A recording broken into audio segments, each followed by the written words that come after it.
안녕하세요, 루멘입니다. 오늘은 문제 해결 능력에 대해서 알아보도록 할게요. 그중에 요 창의적인 문제 해결이라고 해서 여러분들이 상당히 어려워하시는데요. 이전에도 여러분들의 아이디어로 문제를 해결한 적이 있느냐, 건강보험공단도 물어본 적이 있고요. 그냥 단순히 문제 해결 능력도 많이 물어보는 사례 중에 하나입니다. 면접에 가신다고 하면 당연히 더 이 부분을 강조하셔야 되고요. 창의적인 방법, 이 부분이 곧 효율화를 위하여 어떤 부분을 하였는지를 평가하는 요소이기 때문에 반드시 이 사례는 있어야 합니다.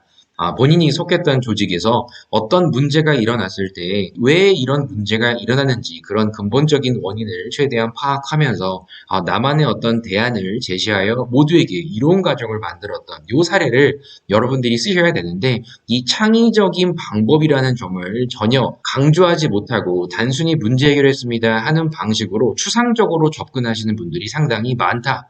그래서 오늘 이렇게 촬영을 해봅니다. 틀잡기를 따로 이렇게 보았는데요. 이공계 쪽 있는 분들이 오랜 기간 아르바이트를 했던 이 사례를 가지고 한번 설명해 볼게요.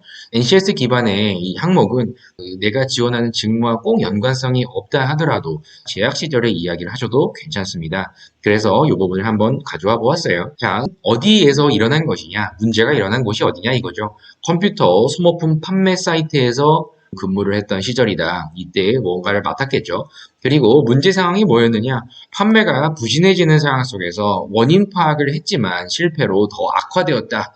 그래서 어떤 행동을 하였느냐? 매출 강화 방법을 파악하고자 다른 사이트와 판매 비교를 하였다. 그리고 소비자 입장에서 새롭게 생각해 보고자 하였다.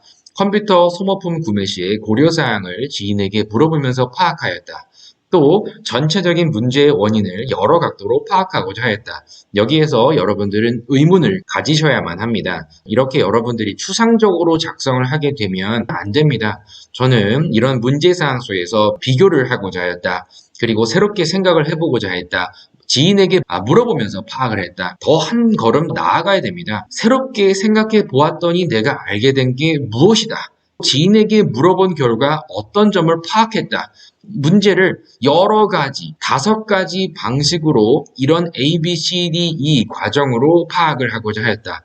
이렇게 여러분들이 구체적인 행동이 드러나야지 단순히 겉도는 내용으로만 자소서를 쓰게 되면은 합격하기가 어려운데, 이렇게 작성하시는 분들이 상당히 많은 것 같아서 좀 아쉽다는 생각을 지금 하고 있습니다. 그래서 문제 해결 어떤 판단을 하셨느냐? 판매가보다 제품의 신뢰도가 더 중시된다는 점이다. 그 당연한 얘기를 자소서에 쓰시게 되면 적부인 곳은 상관없지만 배수 적용이 되는 LH와 같은 곳에서는 차별화가 되지 않는다. 그래서 틀잡기라고 이렇게 말씀을 드리는 거예요. 그래서 어떤 해결안을 제시를 하였고 적용하였느냐. 첫 번째는 신뢰도를 높이기 위하여 사용 후기를 활성화하였다. 제품 사진과 같은 시각적 자료를 사이트에 업데이트하였다. 매출 상승으로 결과가 나타났고 처음에 판매 부진 상황이라는 이 문제가 해결되었다. 그래서 이 부분을 통해서 문제 발생 시에 전략적인 사고 기반의 해결안의 제시를 하는 것이 중요하다는 점을 느꼈다.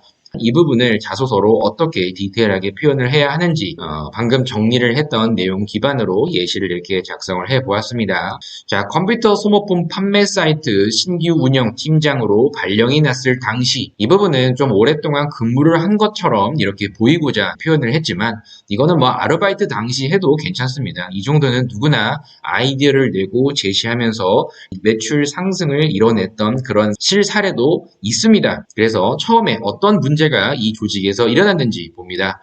전월 대비 20% 이상의 매출 급감으로 경쟁사와의 가격 경쟁에서 우위를 점하고자 상품별 마진폭을 더욱 내렸음에도 오히려 매출 하락이 더 악화되는 상황이 발생하고 있었다. 조직에서 당면한 문제가 이렇게 문두에 제시가 되었습니다.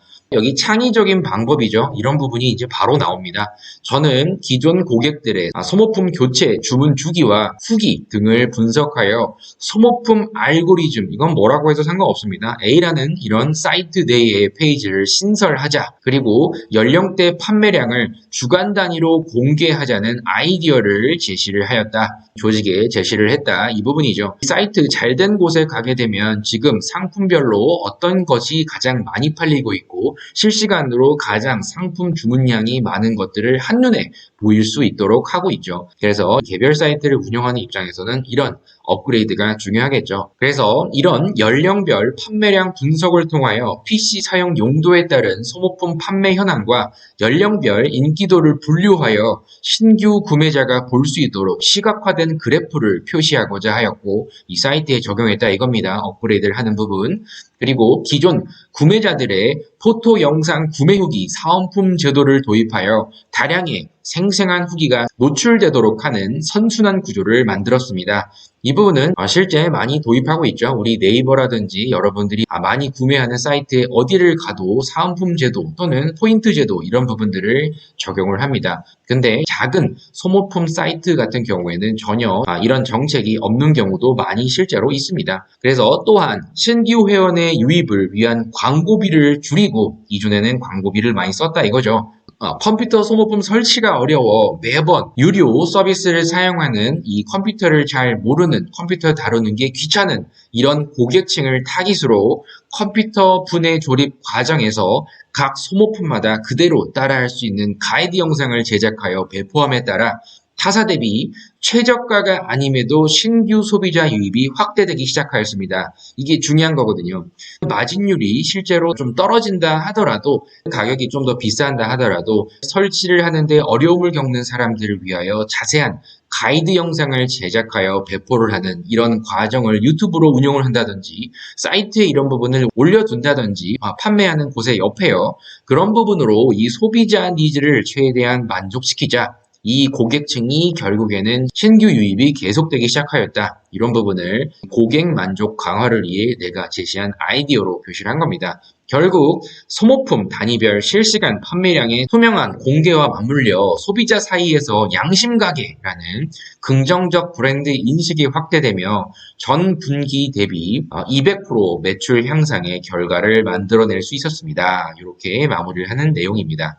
기존에는 그런 여러 가지의 이런 후기들이나 이런 부분들을 있기는 있지만 사이트 전면에 내세우지 않아서 실시간으로 무언가 돌아가지 않는 느낌을 주었던 사이트라면, 내가 이러한 다양한 아이디어를 제시를 하였고, 이런 부분들이 실제로 사이트에 적용됨에 따라 이 사이트가 정말 적용이 되는구나, 이런 실시간으로 후기가 올라오는구나, 가장 많이 판매되고 있는 제품은 어떤 게 있구나, 이런 부분들과 이런 그래프들, 연령별로 어떤 것들이 지금 가장 많이 되어 있는지, 이런 점들을 실제 이 통계 기반의 데이터를 사용자와 공유해서 이런 형태의 신규 유입을 만들어냈다. 이런 점들을 강조한 자소서입니다. 그래서 이 정도로 작성을 해주셔야만 구체적으로 여러분들의 어떤 내용을 이전 조직에서 했는지를 강조할 수 있습니다. 절대 추상적인 표현으로 아까 얘기했듯이 이렇게 생각해보고자 하였습니다. 판매가를 비교해보고자 하였습니다. 지인에게 이런 부분을 물어보려고 하였습니다. 이런 내용들은 글자 수 제한이 있기 때문에 굳이 얘기하지 말아라. 저는 이 부분을 강조를 드립니다. 그래서 이렇게 여러분들이 했던 내용이 바로 뭔지를 얘기를 하는 자소서가 배수 제한이 아무리 높다 하더라도 통과하는 자소서라고 여러분들께 말씀드리고 싶습니다. 그래서 예시와 함께 여러분들께 제공을 해드렸는데요. 최대한 참고하셔서 여러분들이 쓰셨던 창의적인 문제 해결 자소서에 어떤 창의적인 부분이 들어있는지를 별도로 표시를 해보십시오. 그런데 단순히 밋밋하게 문제를 해결하였습니다. 창의적인 부분이 드러나지 않는다면 여러분들이 쓰셨던 자소서는 창의적인 방법이 없는 겁니다. 그래서 최대한 이 창의적인 방법이 무엇인지를 찾아보시고 표현하셔서 어떻게든 각색을 하셔도 괜찮으니까요. 표현해 보려고 하십시오. 그래서 오늘은 이 부분을 강조드리고자 촬영을 이렇게 해보았습니다. 그럼 다음 영상에서 또 다른 예시와 함께 여러분들께 자소서 쓰는 방법에 대해서 말씀드리겠습니다. 예시와 함께 이야기가 있어야 좋은 자소서 가이드가 되는 거라는 점을 꼭 여러분들께 말씀드리고 싶어요. 그럼 다음 영상에서 뵙도록 하겠습니다. 감사합니다.